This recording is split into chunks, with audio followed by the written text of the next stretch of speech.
Pro Bowl vote is here. An awesome Pro Bowl starts with awesome players, and your vote helps decide who gets a spot on the AFC and NFC rosters. Show your love, cast your vote, and make sure your favorite players make it to the 2020 Pro Bowl. Vote today and be entered to win exclusive prizes at NFL.com/Pro Bowl vote.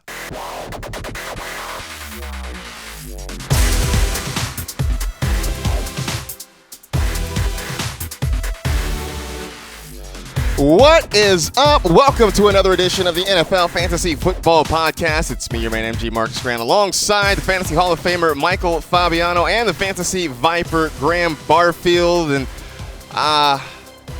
Week 10 was sort of weird. I know we say this a lot, but Week 10 was a lot of weird things happened. Probably more on the field in terms of than just in fantasy. I'm salty, bro. I'm still picking up my face from melting off from Cooper Kupp not catching a pass. Pass. Against one of the teams that had been the worst against the slot.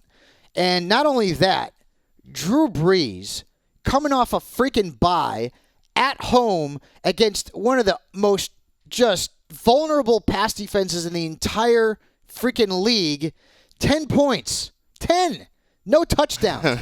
It was the lowest point total that a Drew Brees, Sean Payton team has ever scored in a single game. 9. First time they've ever not scored double-digit points against Atlanta. And if you're a DFS guy, I had all kinds of stacks with Brees and Michael Thomas, and the rest of my team's killed. I had Aaron Jones. I had some tremendous lineups this week. Okay, Ronald Jones, great play.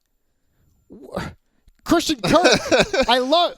What the hell was that? Yeah. Like I don't.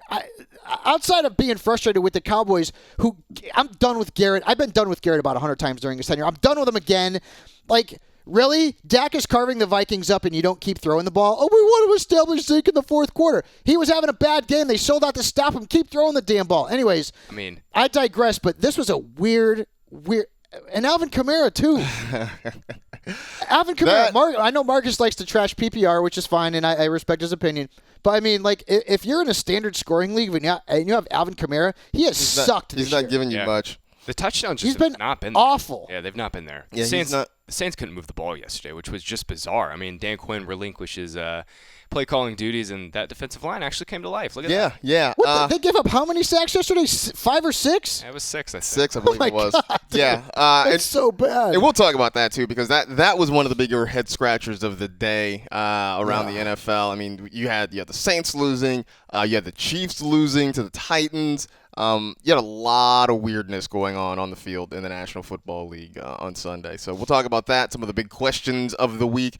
A handful of things that happened yesterday, and we'll get to the bottom of whether they were real or whether they were mirages. And then, of course, because it is Monday, we will take a look at the waiver wire, which shockingly has quite a few names on it this late in the season. Maybe not huge blowout names, but some names that could certainly help you get through the next few weeks. So definitely we'll talk about that as well. But before we do all of that, we'll go behind the glass and talk to our faithful producer, Senior Edward L. Murphy, Esquire. Murph, what's up? I don't have any football takes. I'm kind of footballed out. But I will say this, though, I get that. I love your rundowns are always very clever and funny, and I love this one, paying homage to Oasis, who hopefully reunites, because apparently, like, this is the year, well, I guess going into 2020 is the year of a lot of bands reuniting. Like, you see, like, Rage Against the Machine. So they're coming back, Black Crowes, My Chemical Romance. So it's like, why not Oasis? I would pay tons of whatever I have in my bank account to see Liam and Noel together again. Rage Against the Machine coming back together now is just like, I don't know, it's like 10, 15 years too late. I was going to say. Although, I don't know, I feel like, the way of the world today is kind of set up for Rage Against the Machine to come back. Exactly. We need a Rage Against the Machine. It's just like, I don't just know. not the original Rage Against the Machine. We need a new one. We need a reboot.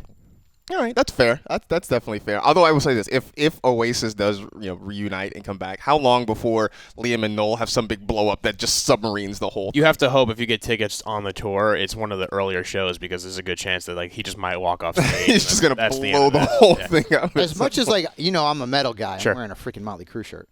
I like some of their music. I never really got into them though. Like, they have a bunch of really good songs, but it's not something that I really listen to a lot. But I know a lot of people are excited about this. The big knock on them was that they were trying to be Beatles clones for a long time, which I don't know. Yeah. I feel like the Beatles did so much stuff that it's hard to have a successful career, not at least take a little bit from them. They're just a band that everyone knows, like Wonderwall, and they're like, oh, that's kind of like cheesy. It's not for me. I'm like, listen, like not to be one of those guys, but like listen to a couple of their deeper tracks, their earlier stuff, from like their first album. It's like that's a good rock and roll band. Like I don't know, I'm a big fan of theirs. Yeah. No, look, man, I was a big fan of a lot of their stuff, so it'll be interesting to see if they. By the way, Eddie, Cantrell's doing an acoustic set downtown. Yeah, I saw that on December 7th. Yeah, I'm gonna be checking that out. That's gonna be fun. So, all right. In the meantime, let's do some news.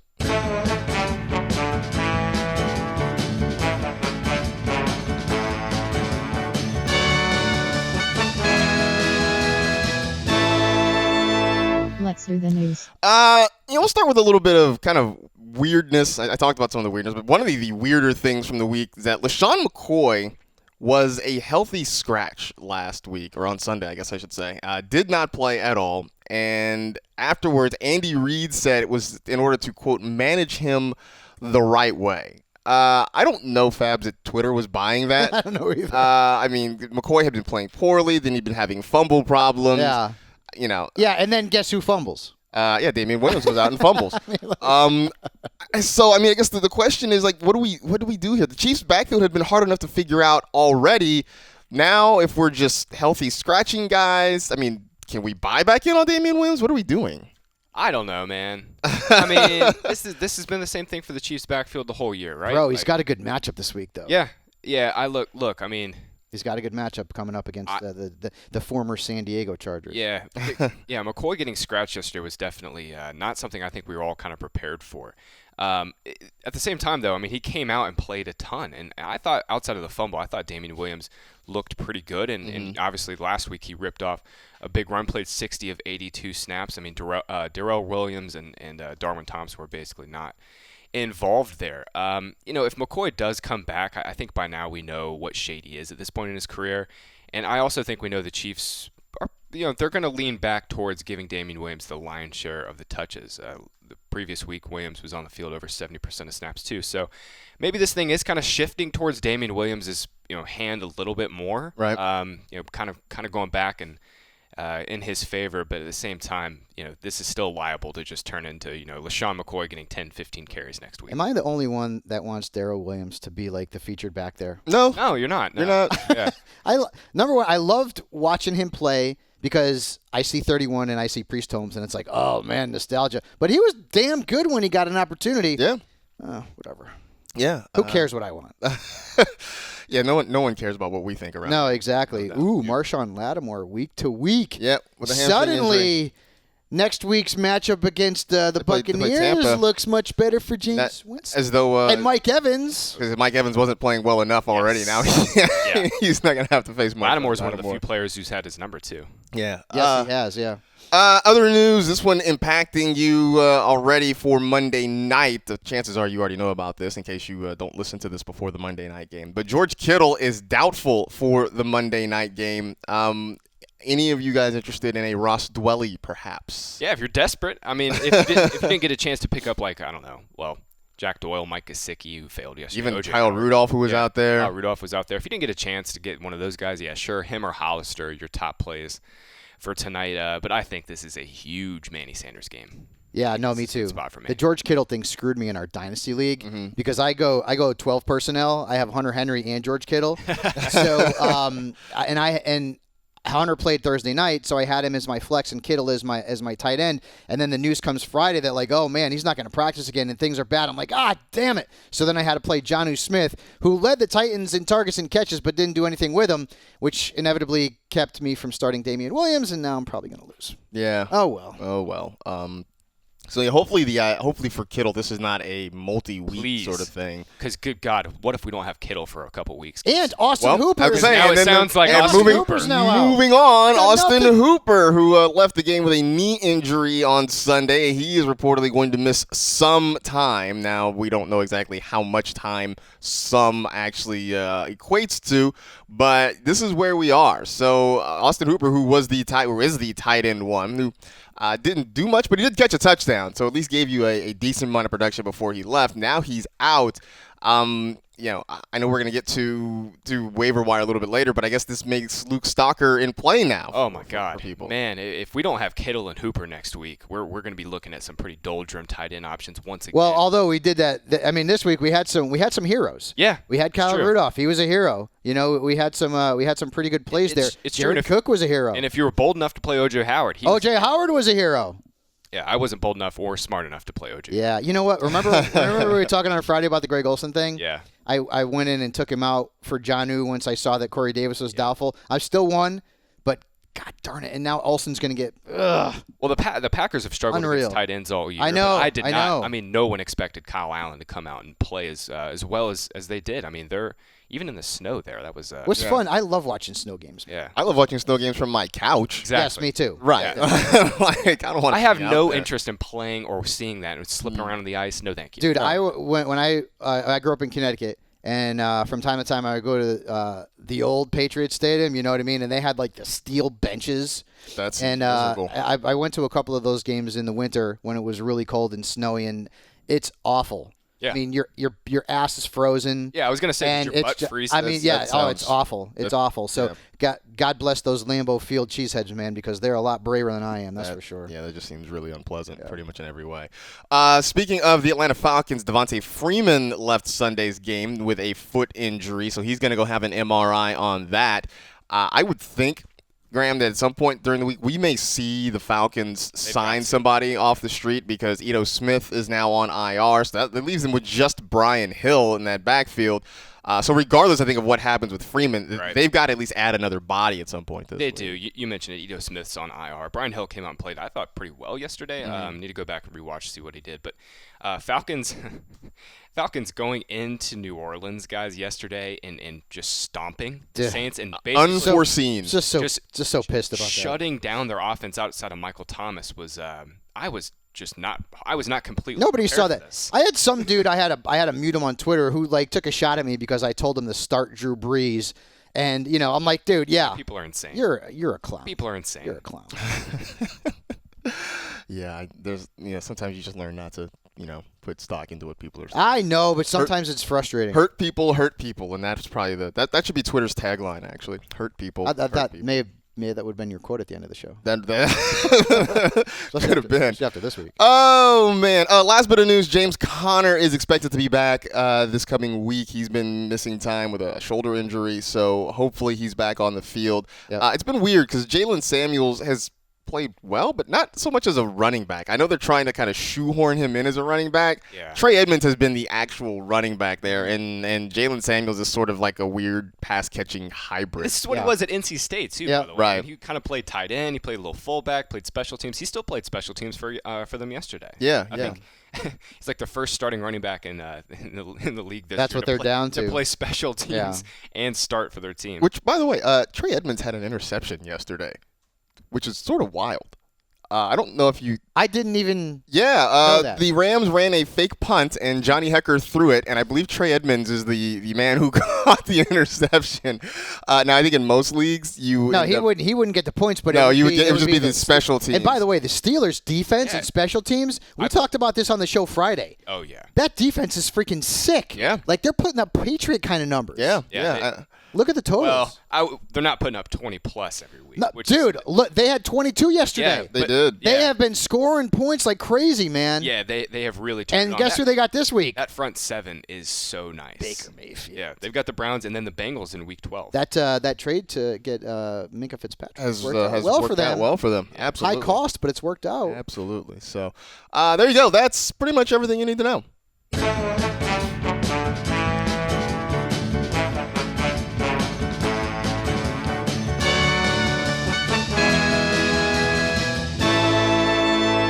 That was the news. All right, some of the big questions from Week 10 as it gets ready to wrap up. Of course, there's the Monday night game, but everything else is in the books already. So a few things I looked at from the week and figured, all right, let's kind of break this down a little bit. So let's start with we were talking about the Steelers' defense. I mean, are they the best defense in fantasy football right now? I mean, the Patriots kind of got carved up by Lamar Jackson last week. The Niners have been good, but they're starting to show some cracks a little bit, especially as their schedule gets tougher.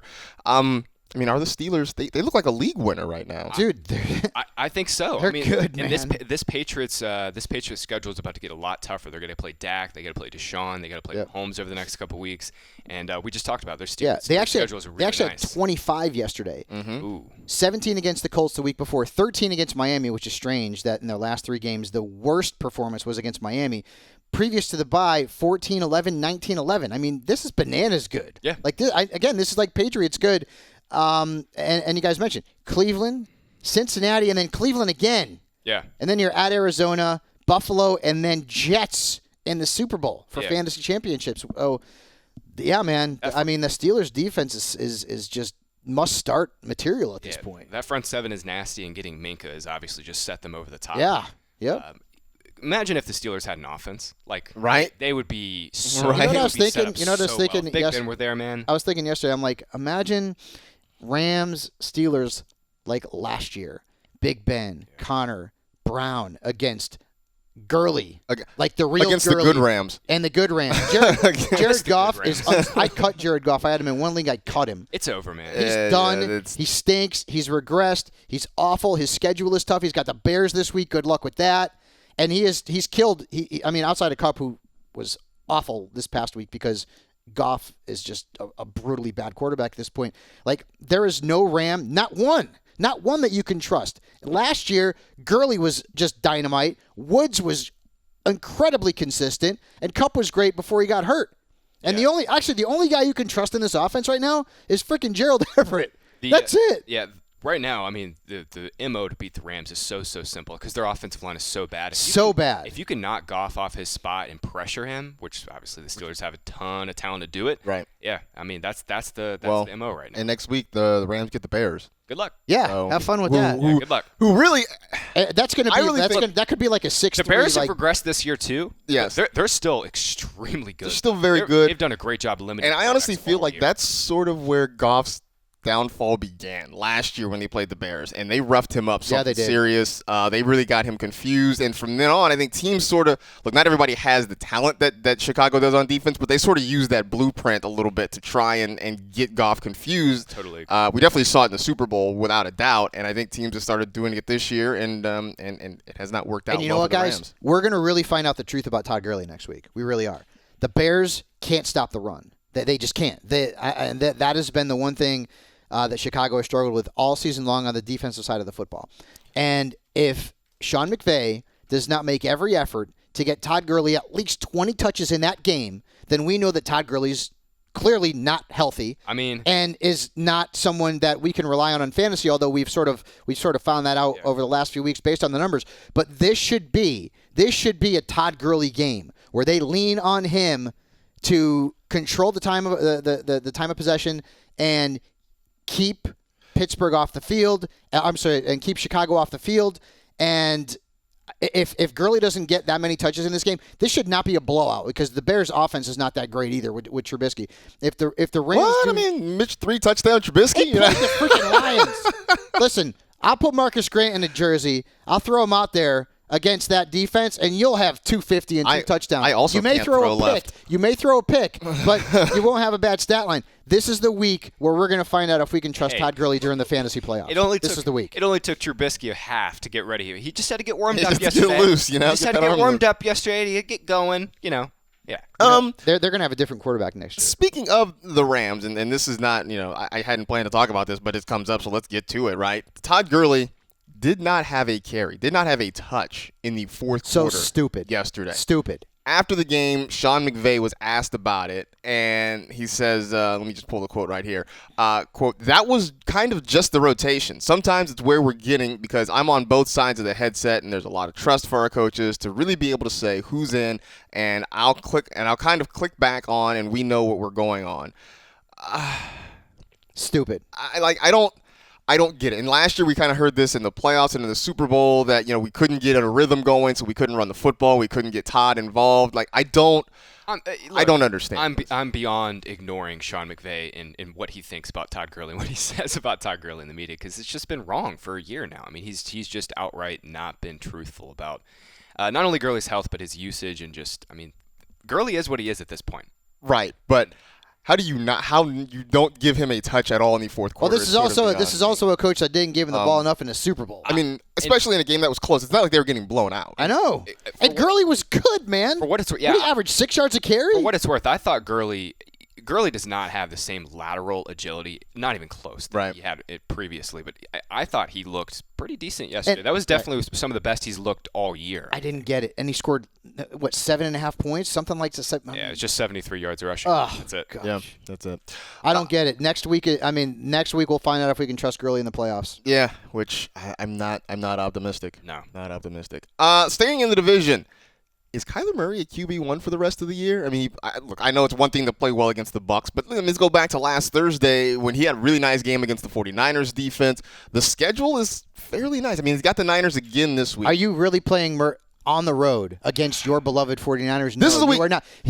Well, maybe I'm not. He got somewhat lucky in Arizona. Okay, He made some really nice throws. I know. I get it. He had Kyler fewer makes than, throws every week. He had fewer than 2 points going into the half, and then he had that 88-yard touchdown to Isabella, which saved his bacon. Okay, I don't see that happening in San Francisco. If I've got a quarterback that I trust maybe a little bit more than Kyler Murray, like Josh Allen, I would play over him next week because he's got Miami. I don't think he's a must-start this week. But he has been everything that we sort of expected him to be. I mean, like in the preseason, I thought he could be a top 10 quarterback. He's probably is gonna right be now. that. Their next 3 games are really tough. I mean, they get Niners, then the bye, and then they have the Rams and Steelers. And for what you can say what you want about the Rams, but we just spent 5 minutes talking about how good the Steelers are. So. No, dude, seriously, man. Again, I love Kyler. I love him. Yeah, I love him too. It's this little schedule stretch. He's not Lamar Jackson. Pretty difficult. He's not Lamar Jackson. He's not a guy that you're like, I don't care, Patriots don't care, throwing him out he's there. That's QB5 right now. Yeah, I'm not going there with Kyler. He's QB5. But I do love him. All right. I love him.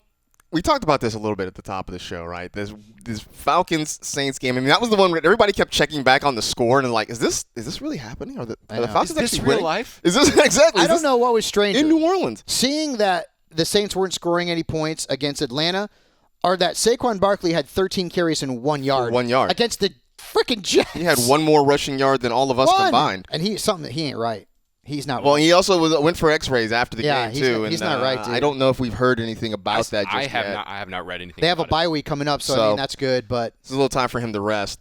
But yesterday, I mean, was that more about the Falcons maybe figuring some things out defensively? Was it about the Saints maybe overlooking them? I'm trying to wrap my head around exactly what went sideways. I'm letting Grant take this one because I'm. Falcons, hats off to the Falcons front seven, man. They did a good job pressuring Breeze and kind of knocking them off their spot. Breeze dropped back to pass 55 times. Alvin Kamara and Latavius Murray combined to get 9 carries in this game. So I was a little bit surprised to see Sean Payton and the Saints lean so heavily on the pass.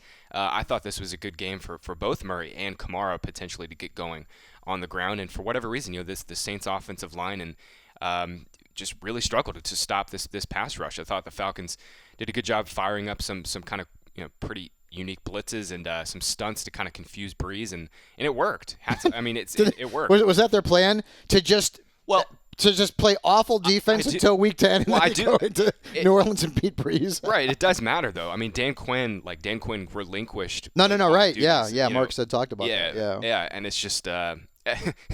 Just further cements like what is Dan Quinn's actual job? Right. Yeah. It is like what exactly. He's would you unlikely say to have that you same job do after here. the season's over.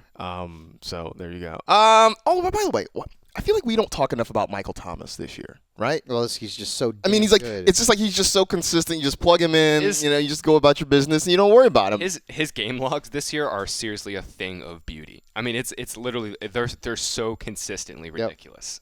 It's absurd. I think he's got over 80 yards or a touchdown in every game so far. And now he's got Tampa coming up next. Oh boy. Giddy up. Yep. So there we go. So Michael Thomas just good. Last big question from the week. Is Baker fixed now? He had 2 touchdown passes for the first time this season. Like, is he okay now? Pittsburgh coming up, sitting him. Don't want him. And you know what? His best games are like 17 points. They play Pittsburgh twice. Yeah, twice in the next 3 weeks. Yeah. The only time, and I don't have the schedule up in front of me, but I know the only time that I'm going to even consider playing Baker Mayfield is when he plays the Dolphins. I'm just blown away that this was his first game with more than 1 passing touchdown. Yep. I mean, that's insanity. He's got It took him 10 weeks to get there. Pittsburgh did Miami in week 12, so he's a start him then Pittsburgh week 13, no thank you. Then he's got Cincinnati. Then he's at Arizona. and then Baltimore in Week 16. So there is going to be some games where potentially he can help you, but we're also going to be through our heavy bye weeks here coming up, right? So we've got 4 teams on a bye this week. We got 4 teams on a bye in Week 12. And then we're done. And then it's turkey. And then it's turkey time. I mean, it's amazing how much this changes week to week. And we sort of know this, right? But a couple weeks ago, it was so bad for the Browns that we were like, I don't know that I would trust Baker even in a good matchup. Now he comes out and has a nice game, against what is on paper at least a pretty decent defense in Buffalo. And now we're like, oh well, the schedule is actually kind of nice, so maybe we can slot him in there in good matchup weeks. So. Yeah, well, we'll have 2 of them at least. Yeah. So, I don't know. There you go. All right, so now looking at things that are real or mirages from the past week, and since we're talking about Cleveland, let's start here because Kareem Hunt had a pretty nice game. 77 yards on 11 touches. I mean, didn't find the end zone. More points than Nick Chubb in PPR. Right, and so it was a situation where both those guys were also on the field a lot at the same time. And we'll talk about Arizona in a second, but I felt like the Browns used their 2 running backs the way I was hoping the Cardinals would use their 2 running backs, right? Where you had Nick Chubb in the backfield, you had Kareem Hunt kind of split out wide or in the slot or what have you, and he was like a pass catcher there for this offense. I mean, can we count on this? Because this is something we can kind of believe in going forward with Kareem Hunt now? Hats off to the Browns. They had a plan for Hunt, and it worked. I do think, in a way, this is something we can count on because they have not had a number 3 receiver all year long. They've just been kind of like, either through injury or suspension, they've been just scratching the bottom of the barrel for trying to get some production out of their 3rd receiver spot, and Hunt was that yesterday. I will say Chubb still played 80% of the team snaps. A lot. By the way. And I just think, if anything, Hunt is going to be the receiver in this situation. Yes. And Chubb is clearly the lead runner. Have you guys ever seen a worse sort of attempt, or what was it? How many attempts to score a touchdown? I think they 8. What was it? I lost count. At least they had honestly. I don't had know 8 that I've in one ever- sequence. I don't need that I've seen a worse team down the red zone. That was bad, dude. If you're going to run the ball, just at least once try to spread them out. Just try to spread them out once. If you're going to run the ball that many was times, at least so put bad. 3 receivers on the field once and try to get a little bit of spacing. Yeah. My God. Yep. Yeah. Whatever. It was. I mean, look, I'm not a Browns fan, so at some point it became comical, right? Like just kind of watching them try to do this and not being able to score, and like even the times they tried to pitch it to Nick Chubb, you just had 2 or 3 Bills defenders just waiting on him as he got to the edge. Yeah, they're like, come on. Right. Keep coming. Just waiting on him as he got to the edge and trying to see if he could score a touchdown there. All right, so we go from Cleveland, where I felt like they used their 2 running backs well, to Arizona, which was kind of a cluster. David Johnson looked. He was he running. doesn't look right. He DJ was is not- running he's like not he healthy. had a boulder strapped to his back. He doesn't look right at all. He did line up in the slot or out wide a few times, but a lot of times it was just he was in the backfield or Kenyon Drake was in the backfield. It was sort of a weird split. And look, and not like Drake was great yesterday either. I mean, neither one of them really gave you a whole lot. Another Marcas Grant PPR superstar. 6 catches, 6 yards. Yeah. I at this point I'm just wondering, like, is David Johnson, because I don't know what you do with him. Like, nobody's going to trade you for him. Nope. Can't play him. He's Can't got really the Niners play. coming up. I mean, Can't do it. I almost just wish at this point that the Cardinals would say, you know what, he's not right. Let's just sit him down for however many weeks. If we got to put him on IR, so be it. Right. And, like, one, it saves them the trouble of trying to shoehorn him into the offense, and for us, selfishly, it means that we just know for a fact that he's just not going to be playable. And, the Cardinals they're dying to have some bodies, some decent bodies to go put out there at receiver. Andy Isabella again popped yesterday, but I'm with you, man. Like DJ, the Cardinals have their bye in Week 12, and if he was this banged up, why didn't they just rest him these next 2 weeks? I know. And just let him sit. Right. Let Kenyon Drake kind of do his thing, kind of rotate in your guys, play Andy Isabella a little bit more. It's just DJ looked just extremely sluggish. It was very Extremely strange, sluggish. man. Like, and again, he's got the Niners coming up on the road, so you can't play him. Maybe you play Drake. He had that huge game against him, last time. Again, it was at home, not on the road. So, and I think a lot of it also is going to depend on what we see tonight in this game against Seattle. San Francisco comes out and beats the Seahawks. Like, there's still people out there that don't know that they're for real because, they haven't really beat that great team. They beat the Rams. They're not a great team.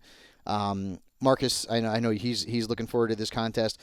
But I mean, that Niners team comes out and beats Seattle on their home field tonight, man. They're going to have a lot of juice for the following week in a game that they should certainly win. So that's going to be interesting. It's going to be very interesting. Yeah, I mean, it should but be a fun you guys game are to right. watch. Selfishly, I just freaking give the ball to Kenyon Drake. When Edmonds comes back, he can be the backup until David Johnson is ready. Keep him on the sidelines because I have him in one league. I didn't play him. I didn't touch him. I just don't trust him, and that I don't trust him anymore. I can promise you after that game. Yeah. It was bad, dude. It was not great. Like I said, Kenyon Drake wasn't in any great shakes either. No, he wasn't. But it's sort of like what we asked for in Tampa, right? Where we just want one of these guys to be the guy. By the way, how does your guy fumble like that yesterday? And then Ronald? Yes, Rojo? and then Kane Barber comes in and plays the final possession and gets a touchdown. That would have been Rojo's touchdown. We're all loving Ronald Jones. It's finally going to happen. It's finally going to happen. He's running down the sidelines. No one's near him, and he fumbles the damn ball. He just dropped it. Dropped it, man. He still scored 20 points. Come on. No, he did, but then but now there's that you're a little worried because that final possession it was Peyton Barber who got into the end zone, and you're like, no. Also after 3 tries too, it wasn't right away. They ran the same play back to back times. And they've got New Orleans coming up, and their defense is really tough against the run. I've always had this theory that just to spice up the NFL, there should be one game unannounced where they just play with a greased up football, right? Just They did that in a playoff game, Cowboys Seahawks, where the ball went right through Romo's hands as the field goal. I believe it was Martin Grammatico would have. Was it Grammatico or was it Jose Cortez? No, I think it was Grammatico. I'd go back and look. And that was the Vaseline ball. Which also in that game, by the way, everybody kind of Romo almost got a first down. Almost. He could have got a first down without scoring a touchdown, and he almost got a first down, which would have kept the drive going. Yes. More fuel to my Cowboys fire today. Too many people remember that Romo play as his key moment when he was just one of the most entertaining quarterbacks. He really was of that generation. Think about it. Being a Cowboys fan, was certainly fun back in the 90s. Lately, though, we've actually been, winning division. It's not really that great. Whatever, we've gotten to the playoffs. Cowboys they're close every year, and it's our just playoff. We know what the problem is. Heartbreaks are maybe not as much as the Saints last year. Let's put it that way. But you remember the Aaron Rodgers throw to Jared Cook, who couldn't catch a cold on the sidelines, and then Mason Crosby nailed that field. The Cowboys had some real heartbreakers, and that was one of them for me. Man, that's the Vaseline ball in Seattle. Yeah, man, I'm telling you, man, that would be. I'm gonna write Roger Goodell about that. See if the competition committee wants to put that into effect next year. That'd be funny. That'd be really interesting. Yeah. For the second time in 3 weeks, Darius Slayton had a 2-touchdown game. I know the whole 2-touchdown thing is not going to happen regularly, but just bigger picture here about him kind of working more into the rotation, especially, Sterling Shepard dealing with concussion issues.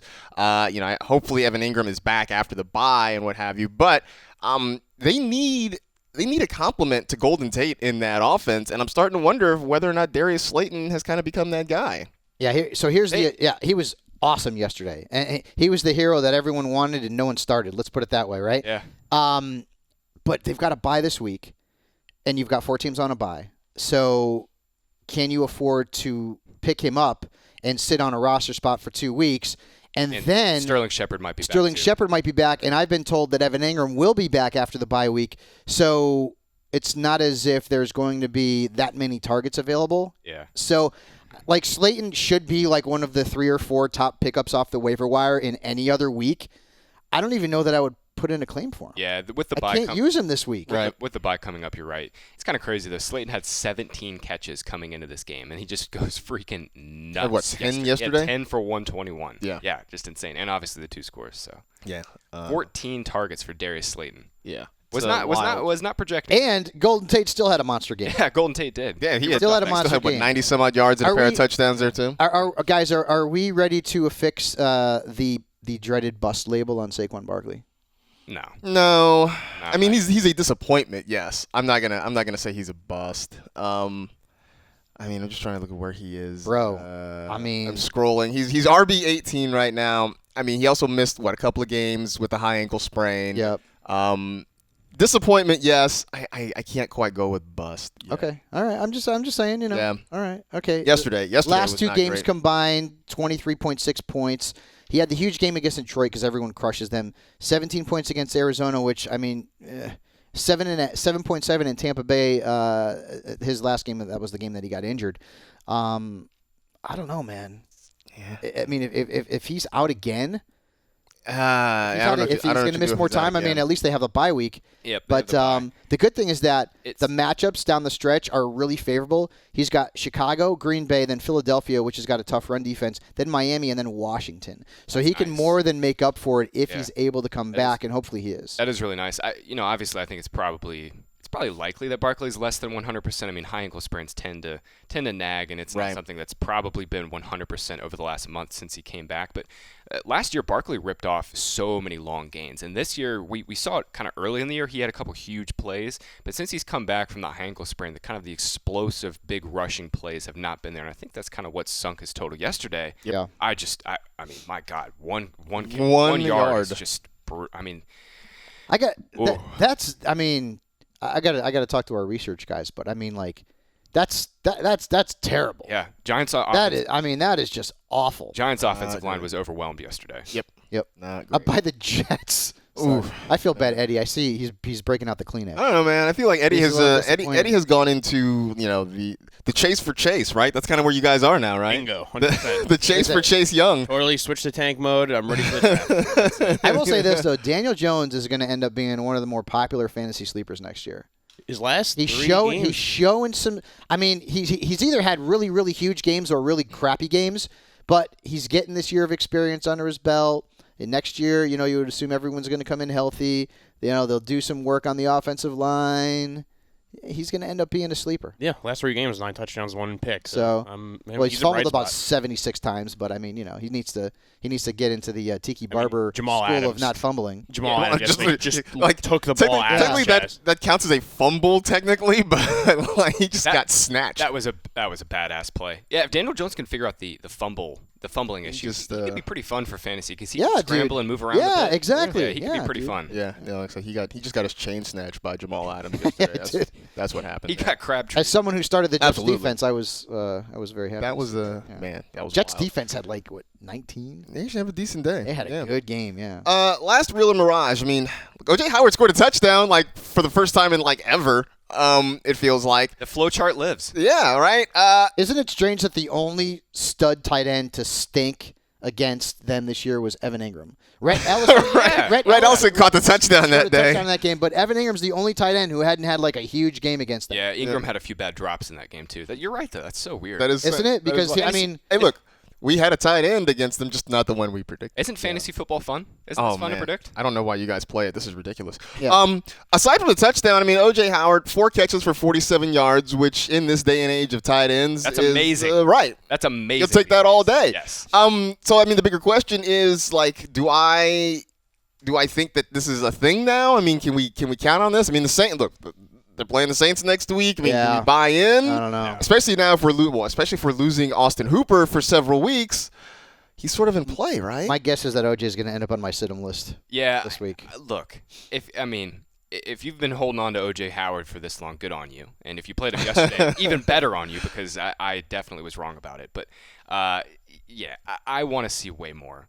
We've got to see at least a couple weeks where Howard is at least involved in this offense because for the entirety of this year until he got hurt, it was just the Godwin and Evans show. I mean, Howard was just around like 3-4 targets per game. It's just I just don't necessarily think it's something we can trust. But obviously, it was finally great to see him. It just took him 10 weeks, Right. To finally see an O.J. Howard appearance. It was great. It was fantastic. So good on you, all of you people who played him and actually got something out of it. And for those of you who didn't, well, Previously to that point, the Sorry. most we saw O.J. Howard was that stupid foul ball he caught. yeah, in the playoff right? game, Yeah. right? Like that was it. That had been his best catch all year Yeah, long. it's true. Was catching a foul ball at a baseball game. Yep. All right, so let's take a quick look at the waiver wire before we wrap this thing up. Darius Slayton we talked about. Again, that's probably one you want to wait on, or unless you're really, really hurting and you can wait a week. That's one to avoid there. Brian Hill. He'll be the number one guy this week. If I think. Devonta Freeman's injury will keep him out, then Brian Hill is going to be just lined up and ready to go. Yep. I keep putting Jamison Crowder in here because he keeps needing to be picked up. I think he's rostered in like 29% of dude, NFL.com. get him, yeah, man. Oh my God. It's less than 30%. I believe it's like 29%. That is Jets bias if I've ever heard it. go get him, man, because he's getting targets. I threw Demaryius Thomas in here because very quietly he's seeing a lot of work. The numbers aren't necessarily huge, but he's getting a lot of targets. Yeah, Robbie Anderson's dead. Robbie, I don't know what happened, man. He's just evaporated. What he had, his offense. 3 targets and 1 catch for 11 yards, something like that. And he was just a ghost against Miami too. I thought that was an amazing spot for him, and he failed. Yeah, there is a reason why there were rumors that the Jets were trying to move him at the trade deadline. Yeah. There was reasons why. Well, also Jets, but at the same time, it's not been a good year for Robbie. No, it has not at all, which has been a surprise because I know a lot of us liked him. Hunter Renfrow is still out there, and he's another guy I know he didn't score a touchdown last week, but Derek Carr is looking his direction a whole lot more. Derek Carr I really like Derek Carr's next 2 games. Oh, man. Got 2 really good if you need a streaming quarterback this week, Derek Carr should be on your list of players to pick up. Absolutely. Sure. Bengals and Jets next 2 weeks, and he plays the Chiefs in a likely shootout. This is pretty good little schedule for him. Not only a likely shootout, but a game that really has big divisional implications now. I mean, with the Raiders winning, the Chiefs losing, the AFC West is I would open, love man. to see the Raiders make the playoffs. I'd love it. I would too, especially for all the folks up there in Oakland, Derek. man. Yes. Like, good for Derek, good for the folks in Oakland. One last ride before they go off to Vegas. It would be fun to see. I don't know the odds of them getting a home playoff game, but man, that would be wild. They get one last home playoff game at the Coliseum. There would be mini clouds of smoke emanating from the black hole and elsewhere around there, which would be hilarious and awesome to watch. So yeah, Derek Carr's on the list. Luke Stalker we talked about with Austin Hooper on the shelf. Looks like for a couple of weeks he's out there. Yep. Nick Foles, you get to start Nick Foles this week. Finally, playing the Colts. Yeah, playing the Colts, which. It's sort of a middling matchup for him, but he's back in your life if you need a quarterback streamer. Let's do it. Jack Doyle. Yeah, Jack Doyle. 3 straight double-digit performances. My favorite plumber. Yeah, I mean, look, and Eric Ebron still has the dropsies, so Jack Doyle's still going to be in our lives. Eric Ebron had a Kalen Ballage-esque game yesterday. He saw 12 targets. Bro, did you see 12 targets? Did you see the ball get ripped out of his hands in the end zone? Yeah, it was early in the game. Yeah, that was like first drive of the game. That was their first drive. Ebron had a touchdown, and it literally got. The other part of that is hopefully Jacoby Brissett is back next week. Yeah. God, man. I mean, it seems. Did the Colts ever miss Jacoby Brissett yesterday? Right. I mean, yesterday was sort of a reminder of why Brian Hoyer has been a career backup. He looked crap. Even as a Dolphin, the Dolphins' defense probably had a pretty good. They've kind of muscled up the last couple of weeks. Game, I mean, they're still vulnerable. I'm not saying that they're not the Steelers right now, but they've been a little bit tougher. And then it's the holiday season, so Kyle Rudolph, man. We told you to pick him up last week if you were hurting.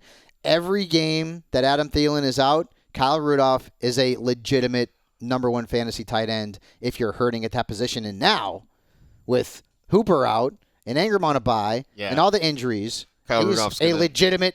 That catch that he made in the back of the end zone. That first one? That was a thing. That was a thing of which I'm pretty sure Kirk Cousins was trying to throw that ball away. I think so, whatever, too. man. I think so, too. I think that it was just a thing little of bit beauty. luck there. That was an incredible catch. And by the way, I talked about it, too. Sometimes when you follow a team, you just know a team. And I liked Kirk Cousins this week, and he gave you almost 19 fantasy points. So good it's because the Cowboys had faced a lot of crappy quarterbacks, and Aaron Rodgers didn't have to throw the ball because Aaron Jones scored 400 touchdowns in that game. And the only quarterback that we really stopped was Wentz. And that was it. And Kirk Cousins, now he's got Denver. Now, Denver's a different story. I don't know if I'm playing him against Denver. But the Cowboys' defense is not as good against quarterbacks as you might think. Yeah. So, Kirk Cousins is – I would say this. Kyle Rudolph's ascent has also sort of coincided with the Vikings deciding, like, hey, maybe we should throw the ball every once in a while. Yeah, right? So he's been earning more his targets. Paycheck. Maybe like Vikings ownership told Zimmer, hey – we're paying this guy a lot of money. Maybe we should let him throw the ball a little bit. Football. And throw it a little exactly. bit. So, by the way, Cowboys Detroit next week. Ooh, that's interesting. Matthew Stafford. Gotta get Stafford back for I missed him. Galladay had that one touchdown, which was that was an incredible throw by Jeff Driscoll. Yeah. He struggled yesterday. But I mean, we need Matthew Stafford back in our lives. Hopefully, he's going to be able to come back from that back injury because I do not want to live in a world where I have to start Kenny Galladay with Driscoll throwing on the ball every week. Man. Oh, by the way, just from the fun quotient, next week we get Houston and Baltimore. Yes. Deshaun Watson v. Lamar Jackson, man. That is going to be so much fun. Just for a fun quotient, that's high on the list. You thought Lamar Jackson had a big game this past week? Man. Well, he might do the same thing against Houston. He might put 40 fantasy points on He Houston, really man. might. Yeah, he might. Man, that's insane. That's insane. So,